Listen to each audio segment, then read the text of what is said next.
Hey there everyone, and welcome back, and welcome to the dungeon, might I say. And I'm going to be doing a review of said game. Now this game comes from Iello, and it is a reproduction of a game called Dungeon of Mandom, which was a Japanese game that my friend Patrick actually owns, and it is a smaller version of this game. But Iello picked it up, and I mean, they plastered on their art. I mean, take a look at it. Just absolutely fantastic, and it only gets better from here. And Welcome to the Dungeon is a micro game of sorts. In the same vein of Love Letter or Council of Verona, it has very minimal components but packs quite a big punch in a game, or at least it tries to. And it is a dungeon crawl really boiled down to the core, and that's really what you're doing. You're taking a hero and you might have a lot of equipment or just a little bit, and you're plowing through a dungeon trying to reach the end to accomplish your goal and get treasure or victory points. And with a name like Welcome to the Dungeon, it's gonna have people singing the song, Welcome to the Dungeon! Scratch that, I can't sing anymore because of copyright. But you're gonna hear that a lot during your playthroughs and just every time you try to bring this game out. So without further ado, let me show you how to play this fast-paced mini dungeon crawl. But first, let's show you what comes in this tiny box. Let's go.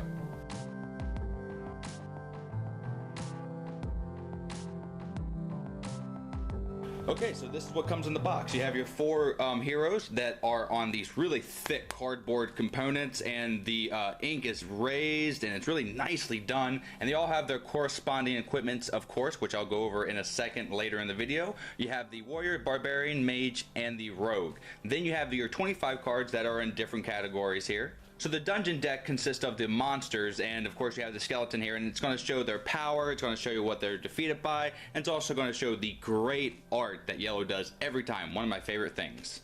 Then we have the victory point cards. These are simply just that. They're going to show that you've won a round of going through the dungeon, and you need to get 2 of those to win the game, but I'm getting a little ahead of myself. Lastly, the cards that we have here are just the player marker, player board, player cards, whatever you want to call them. This also doubles as your hit points. As you can see, it is double-sided, and I'll go over that in a second.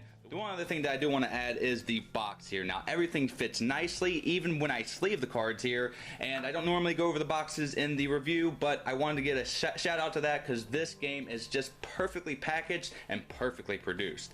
Now let me show you how to play it. So you'll set up like this. You'll put the victory point cards off to the side and the dungeon deck as well, because this is going to come in handy in a second. Then you'll put a player card in front of you. Now this is going to show you how many of each card is in the deck. So there are 2 goblins, skeletons, trolls, vampires, so forth and so on. And it also has references to what beats it as well. So you're always going to have something in front of you telling you what you have to do, and this really streamlines the play and makes it quick. The name of the game is to win one of 2 ways, either to be the last person standing, like I said before in the video, or to win 2 of these victory point scrolls. Now you can earn those by going through the dungeon successfully and winning 2 times.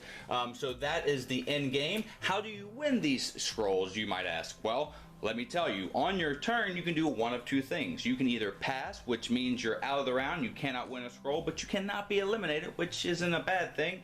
And or you can grab one of these cards off the top of the dungeon deck. Now I'll go over what defeats these cards in a second, but what you can do at this point, again, you have 2 options. If you draw a card, you can either put this card in a pile. This is considered the dungeon. This is what you're going to be accessing ultimately when one person goes and wins when all other players have passed.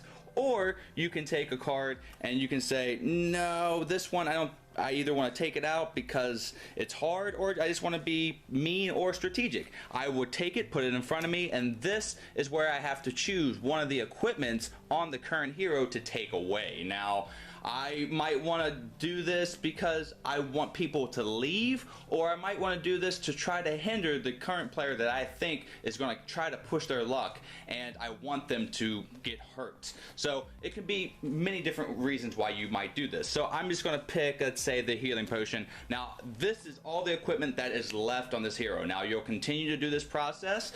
This person will, let's say, put a card here. This person here will pass, this person here will take this card and take his Vorpal axe, and this person will pass. Now this person is still in the game, but they're gonna let's just say we'll throw 2 more cards in. This person ultimately passes, and this person here is going to go into the dungeon with this equipment. So let's go through the dungeon that we have currently. Okay, so the barbarian has 4, 8, 11 hit points at this point. Now sometimes you won't be able to beat a monster, but you can absorb the damage, and as long as you don't go below 0 and or at 0, you have completed that dungeon and you get a success reward. Now what he can do at this point is, he has a lot of health, he can defeat monsters with 3 or less with the torch here, and he can defeat golems with this hammer. So all the other ones like vampires, demons, and dragons, he's just gonna have to absorb.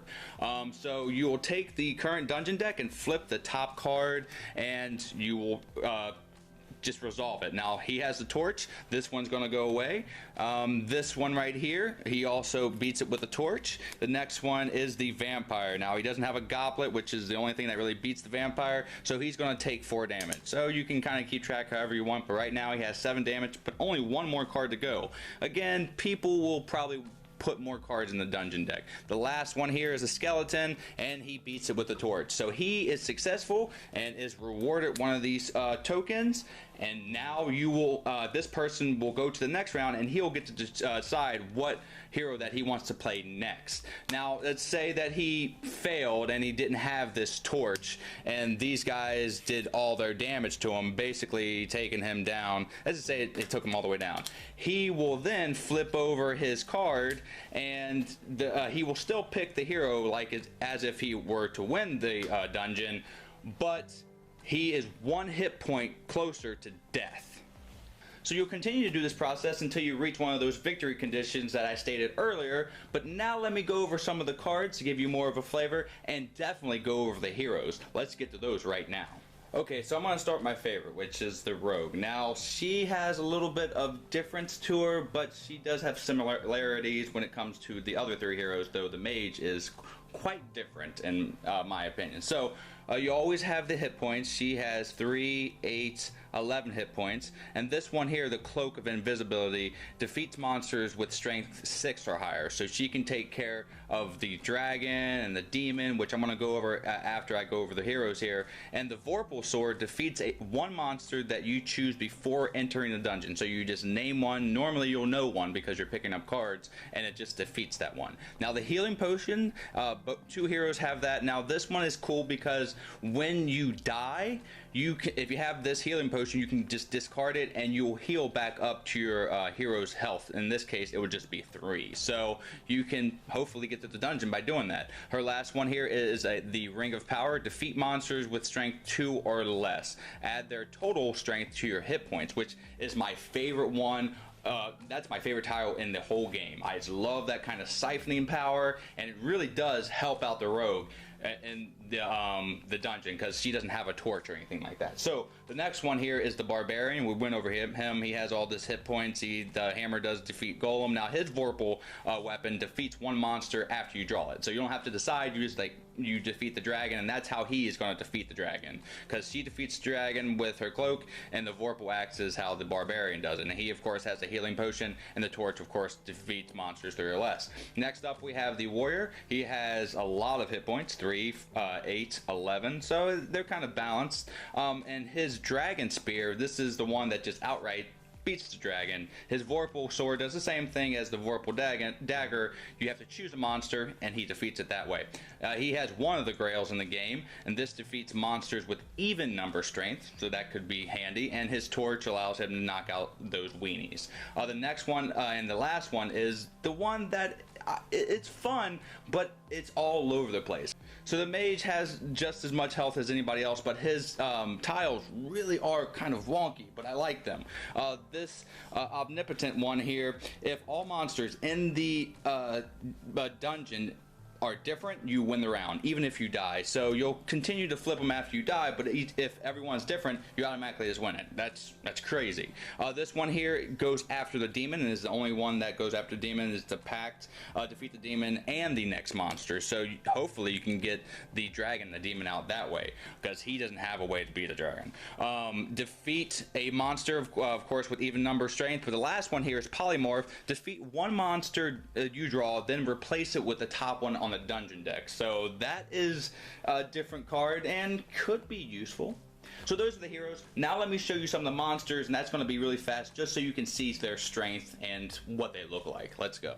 So the first one we have up here is the Goblin, just a 1 strength, defeated by the Torch. The Skeleton's also defeated by Torch and Holy Grail. I like that art on that one. He's a 2. The Troll, defeated by the Torch. That's really cool art. The Vampire, exceptionally cool, kind of like a pirate vampire almost. She's defeated by the Grail. The Golems, there's 2 of them. That's not my favorite art. I mean, it's kind of jumbly, but it's still cool. He's defeated by the Hammer. And the Reaper, I guess you would call him, defeated by the Cloak and or the Grail. Then the Demon, my favorite art on the cards. That's gnarly. And he's defeated by, we went over that. And the Dragon, look at him, big 9. He's gonna hit you and probably take you out if you encounter him. So those are all the cards. Now that you have the gist of Welcome to the Dungeon, let me give this game a grade and tell you what I think. So Welcome to the Dungeon is going to get a grade as follows. It's going to be a percentage and or a letter grade, as always. Now, I settled on a 77%, which is a high C, and I think a great grade for this game. And I like this game a lot. Now, admittedly, I have not played Dungeon of Mandom, which my friend again has, and there are other games like Dungeon Run that came out around the same time, but I don't suggest many micro games, Love Letter or Council or Dungeon Run, more than I suggest this game.